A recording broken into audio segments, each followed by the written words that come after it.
For 3 days, Moon anxiously waited for Darkstalker to come back. She felt oddly distressed. After so long on her own, she seemed to have found someone that understood what it was like to be her, someone who knew her dark little secret.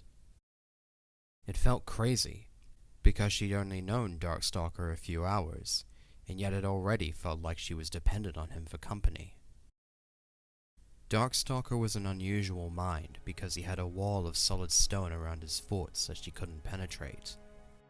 She could only hear from him what he wanted her to hear, and the rest of him was sealed away tight. Yet, when he'd said he was a prisoner, Moon had felt the walls that had kept her out crumble just a little bit, and she saw inside him.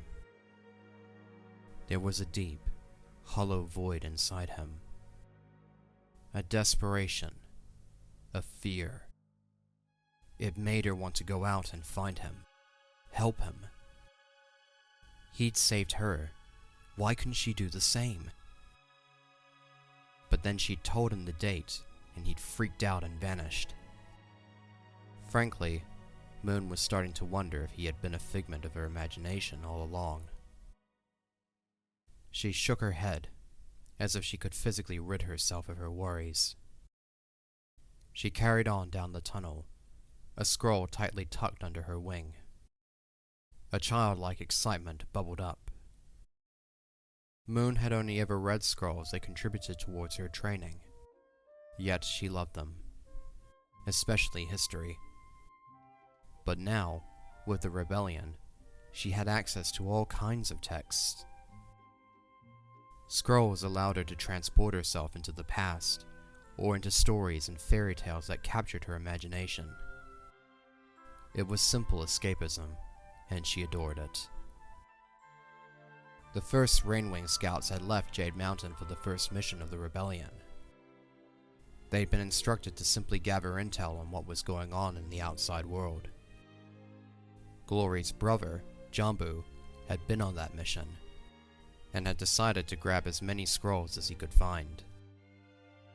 Starflight had of course been overjoyed to have any scrolls back in his possession, before he remembered that he was blind now. Fatespeaker had brightly volunteered to read the scrolls to him, until they could come up with a solution to his problem. Considering that Jambu couldn't read, only a couple of the scrolls he'd picked up had been of any use. One of the more pointless ones had been a copy of a famous Skywing fairy tale, Prince of the Sun. Moon had asked to keep it, as the others weren't using it. She'd carried it around with her ever since, reading and rereading it. Starflight and Sunny had showered her with tales of things called libraries, where stacks upon stacks of scrolls were kept. Moon had wished more than anything to have one of her own. Come on!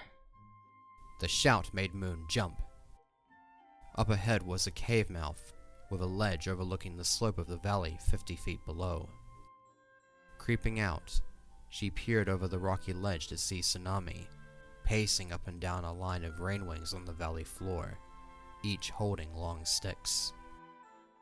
Hold the spear the right way up! It doesn't take a genius to figure it out, Dazzling. Now, there's only one rule to remember when you attack an enemy with a spear. Stick him with the pointy end. The rainwings all looked at their sticks, some of which had pointy bits at both ends. Moon chuckled to herself. She practiced the raindrop trick, as she'd promised, and stored away each of the mental voices to where she could not hear them. Testing herself, as if being impressive enough would win back her invisible friend, she lounged on the rock ledge and pulled out her scroll to read.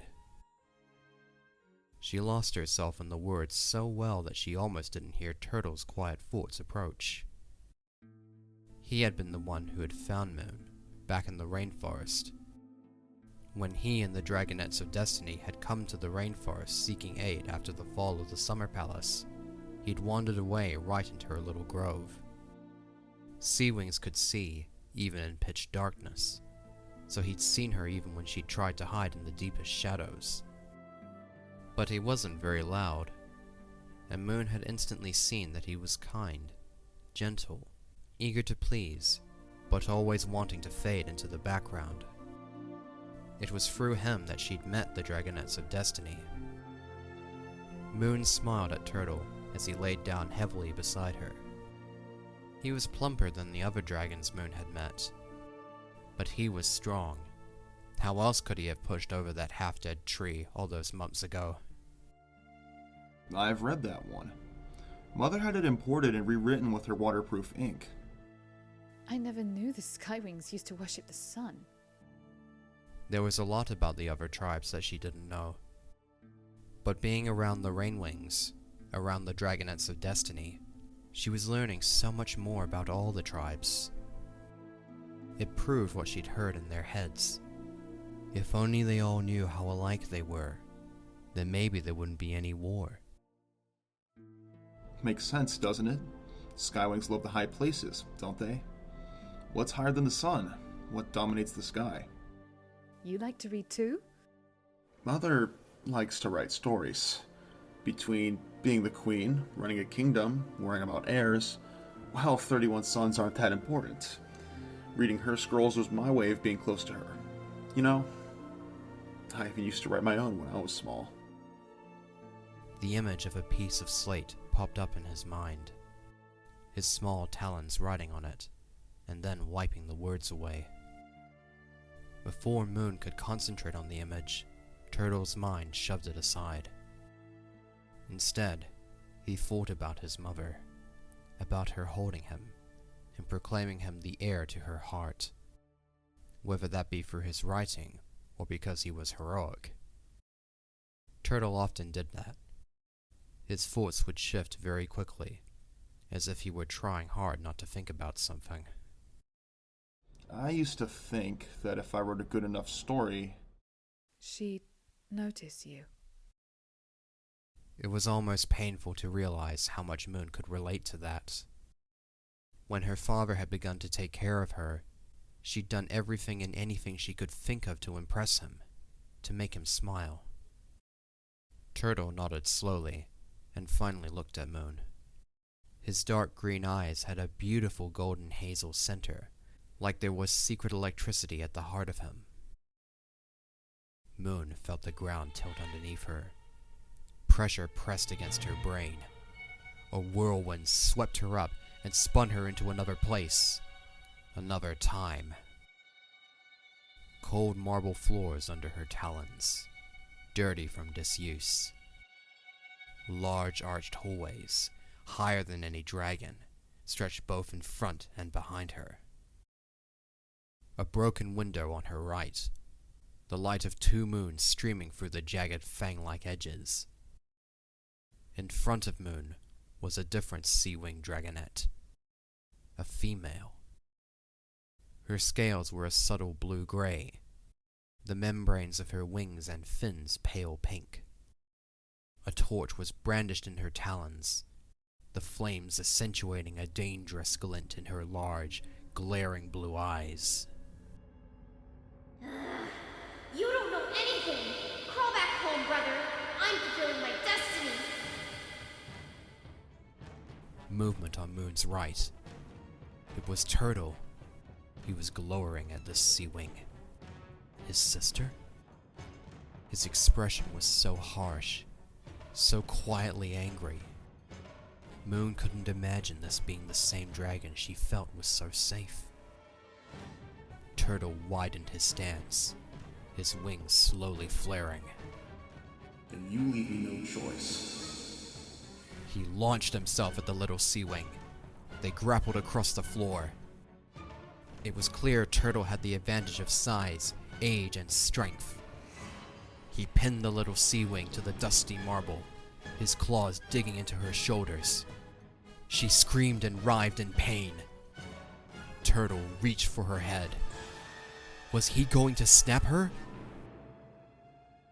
And just like that, Moon was spun out of the vision and plopped back into her own body. She came back to herself, wobbling woozily, her breathing coming in quick gasps. Bewilderment. Her brain tried to catch up with itself. Where was she? When was she? Hey? The voice was distant, but quickly coming back into focus. A talon touched her shoulder.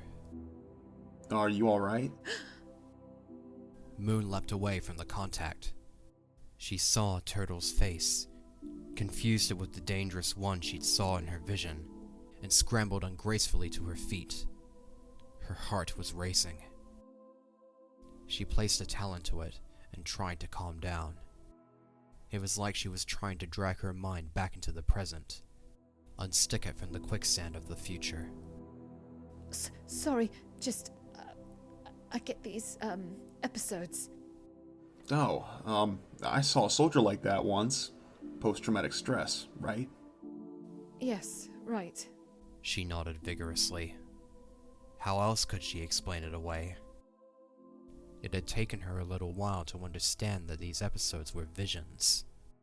Usually they came in her dreams, oddly specific, and usually about dragons or things she'd never seen before. There was no control over them, no matter what her father said. But they'd saved her life a few times, warning her of trees that might fall on her in storms, or of crocodiles readying their ambush when she went to drink.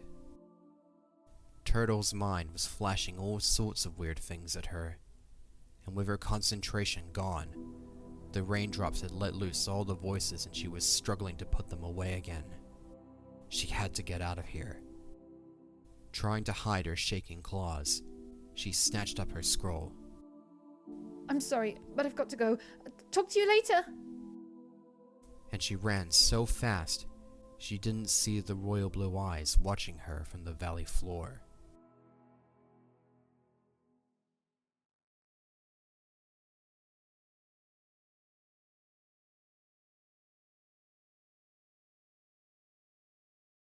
I don't trust Moonwatcher, said Tsunami later that evening.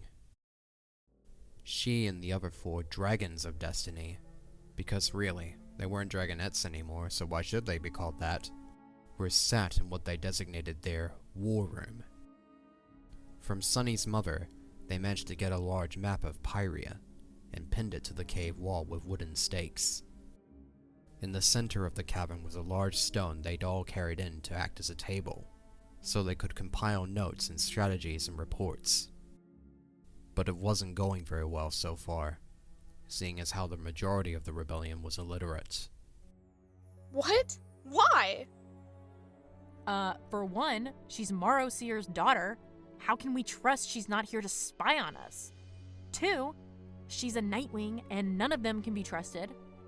Starflight turned his head in her vague direction. Hey! And for 3... The Sea-Wing paused, considering. I don't know. She's too quiet. Keeps to herself too much. It's suspicious. She's the opposite of you. That's heaven in my book. Before Tsunami could retort, Clay nudged her shoulder with his own. Come on, Tsunami, don't be like that. Moon's not a spy. She stood up to her father for us. Could have been an act. Maybe being master liars runs in the family. But her mother fought Morrowseer. She fought him to get her daughter away from him. Starflight, you saw it too, right? Funnily enough, Clay, I didn't see much of anything. Oh, right. Sorry. Glory spread her color-changing wings to call seriousness to the matter. Whatever grudge you have, Tsunami, deal with it. It's smart to be suspicious, but we can't kick her out. Moon's here now, and like it or not, we need to keep it that way. We do? She rolled her eyes. Yes. Know why? Because Moon knows about us and where we are. She knows about the shield, and she's also one of the few dragons who can invite others in. And most importantly, she knows about Stone Mover and can give him permission for any spell.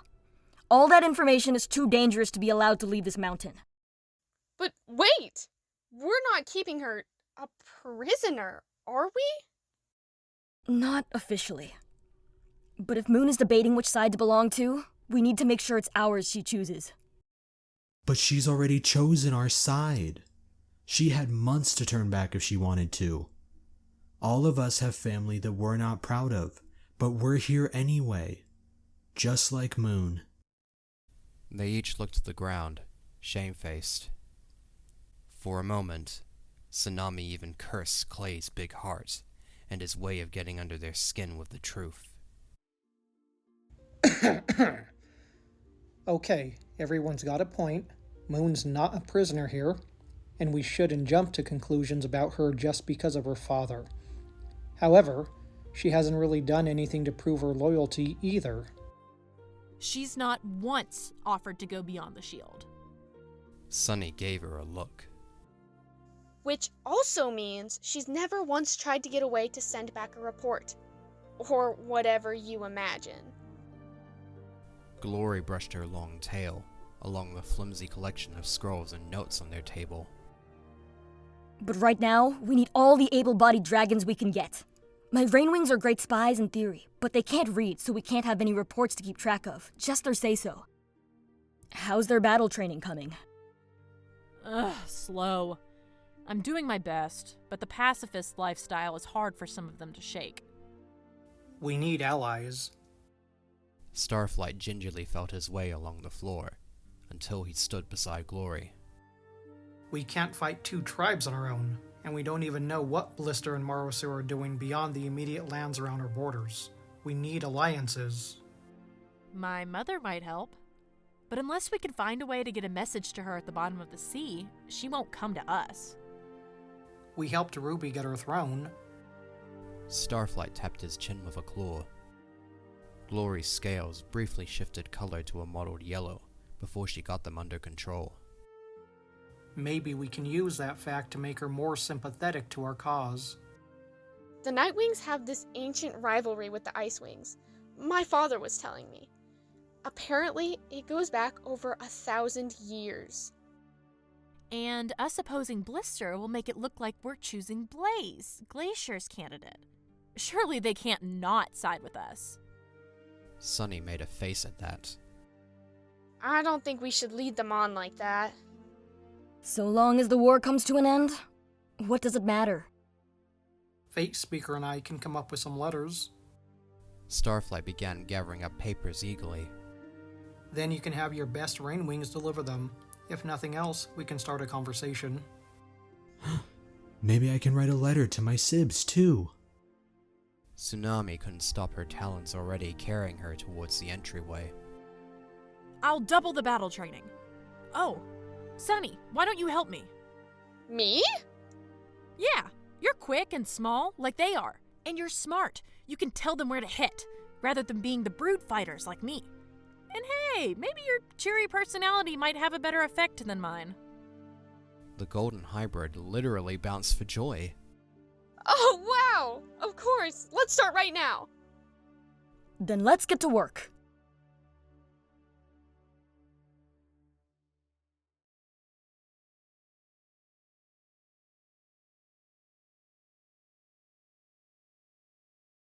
It was the early hours of the morning, still dark out, when Moon finally returned to her cave to sleep.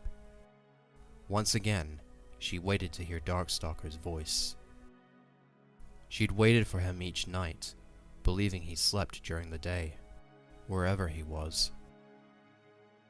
After the catastrophe of seeing that vision of Turtle attacking his sister, she needed to hear her mystery voice's guidance. But nothing. Just like the last 3 days. So she returned to her cave, to her little nest made of moss and leaves that she'd scavenged from the mountainside.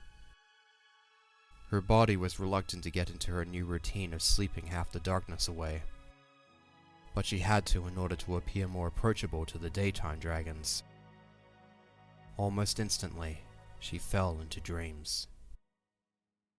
At first, it was the usual, as far as dreams went. A mixture of usual fragments of her day, her thoughts, or the thoughts of dragons she'd heard. Then it became more focused, and she saw memories. Waiting for her father to return for days. Having been instructed to stay hidden and undetected, she'd waited patiently in her little den. but he didn't come. Eventually, she grew so worried, so hungry, she was forced to leave her nest and hunt for herself. When she finished her kill, her father appeared and praised her for finally growing to be self-reliant. He'd purposely stayed away, starving her, testing her to see how long she would obey orders, before finally giving in and hunting for herself. And then it went into her nightmare.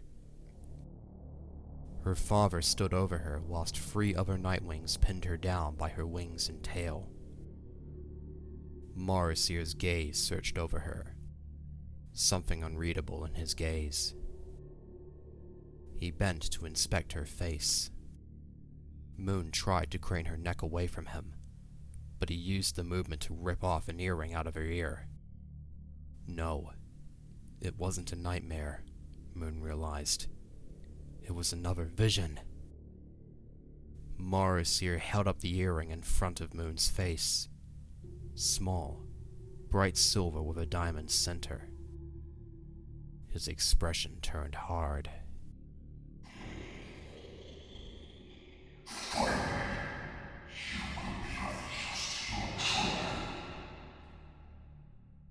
And then she was being dragged away. She struggled. She fought. But then her ankles and wrists were being chained. Hard, tight iron pinched her scales. How could this be the future? Please, don't let this be the future! The Nightwings were taking her into the deepest depths of the forest, their minds shouting into her that she was a traitor, dirty scum that needed to be taught her place. She was going to stay there forever, the chains binding tighter and tighter.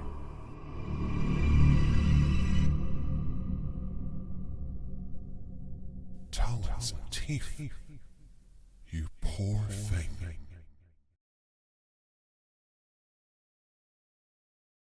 The vision broke like a mirror, splintering into 1,000 shards. A huge shape loomed out through the cracks, and Moon got an impression of a shape made of silver and black. Vast talons closed around hers, and she was suddenly yanked out of the chains, out of the forest, out of the vision, and into darkness. Cold, peaceful darkness. No voices in her head, no impending visions of doom, nothing at all. It was the first silence Moon had found since coming to Jade Mountain, since being with the rebellion. She wanted to hide in it forever. I've got you. Came a voice. The voice! Breathe. And Moon did. First one deep breath, then another. Gradually, her heart rate slowed down. You came back. She croaked into the dark. She was still asleep, she knew that much. Darkstalker had pulled her out of her nightmare and brought her mind somewhere quiet. She sensed that he was waiting nearby. I couldn't exactly ignore you trapped in that. He gave a low growl. Someone should be punished for letting you get this way. No one knows how to fix me. Thank you for what you did back there. You should be able to do that yourself. Take yourself out of your visions, not be lost in them. That wasn't a vision. Moon refused to believe it. It was too frightening to believe she was bound to somehow be imprisoned by her father, forced to help her tribe do evil things. Do you think so? Was that your father? Yes. I was raised outside the tribe, in the rainforest. My father was the one who tried to train me. He said I had to become the perfect instrument for our tribe, to secure our future. I can understand that more than you realize. But like you said, I'm pathetic. Until you came along, I had no idea how to control my powers. I still don't. Oh, Moon, don't you see? You aren't the defective one. They are. You are the one born with a Nightwing's true gifts. You have power, and they don't. That makes you better than they could ever hope to be. Once you learn control, once you have confidence, they'll know how much of a mistake it was to shun someone like you. Everyone will respect you, will be drawn to you. You'll be able to do anything you want. What if I want to have friends? Dragons who aren't scared of me? What if all I want is to be rid of the taint of my father's name? She felt a talon reach out and touch hers. I'll be your friend. I'm not even remotely scared of you. It sounded like he was joking, but it was a little hard to tell. Tell me, would you give up your powers if you could? Moon thought about it for a moment. If she had never been born with powers, had been raised on the island, she would have had a normal life. Maybe her family could have been normal. But on the other Talon, she'd seen into all kinds of dragons, into their hearts, and found humbling truths. If she got rid of her power tomorrow, would her head forever be quiet and empty like it was now? No. I don't want to be like other dragons. I just want them to not mind that I'm different. I want to show them that I can do good things with my powers. And I want to stop being scared of being discovered, of what my visions mean, of other dragons, of everything. I think I can help you with that. You won't leave me again? You worried me for a while. That knot from the past 3 days wound tighter in her chest. Sorry, but you kind of took me by surprise. Not an easy thing, I'll have you know. There was more to it. Why didn't you know the date? It upset you. In the dark, there was a long, weary sigh. I've been asleep for far longer than I thought. My life, I think it's all gone. Moon tried to reach out into the dark. Her talons met stone. Deep grooves scratched into the surface, like someone was trying to dig for the rock with nothing but their bare talons. Darkstalker? What happened to you? Classic fairy tale, really. Boy meets girl, they fall in love, and they plan their entire futures together. Same boy has a best friend he loved like a brother. But in the end, the brother and the lover turned on the boy, trapped him where he couldn't get out, and made him sleep until they were gone. Moon didn't like the way he spoke. Emotionless, devoid of any inflection. With something like the Rainwing darts? A spell. What? I wanted to change the world. I wanted to make it better. I wanted to make a world where little dragonettes wouldn't be abused with the expectation to save their tribe. His words seemed to hum beside her ear, as if he were right behind her. But the Nightwings didn't share my vision, and I was deemed an enemy of the tribe. My best friend, well, my nemesis if you want to be dramatic, and my love, they feared me too. They lured me away and tricked me. And you've been in prison ever since?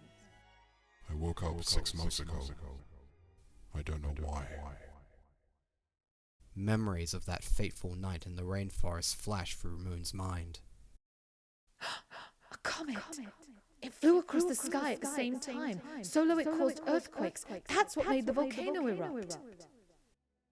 Must have been that. There was a spell on a bracelet.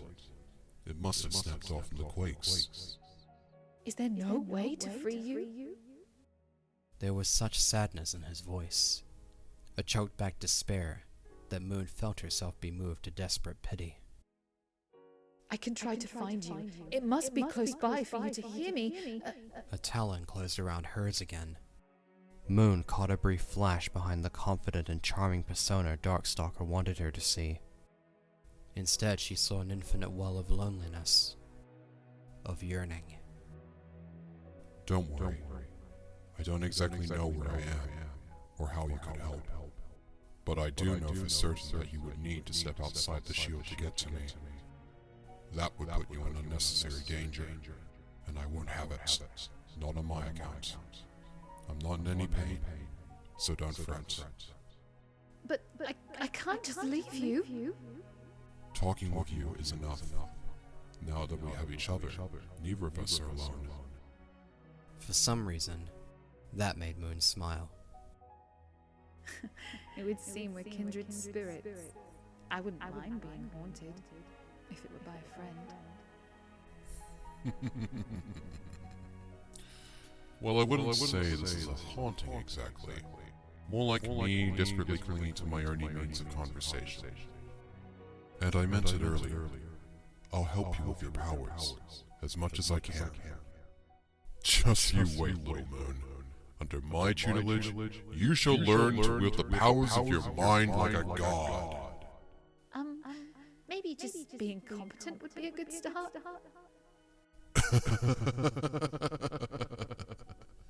Baby steps, my dear. Baby steps. And I won't give up. We'll find a way to find out where you are. Get you free. Moon, you have no idea of the comfort that can be found in a simple promise.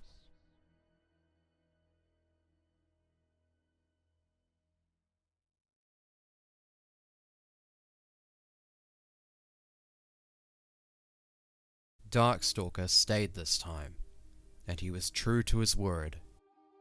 Every evening, when Moon would wander Jade Mountain's caverns whilst all others were asleep, he taught her better control of her powers. It was slow going, and progress was hard won, and though Moon feared harsh reprimands like under her father, none ever came.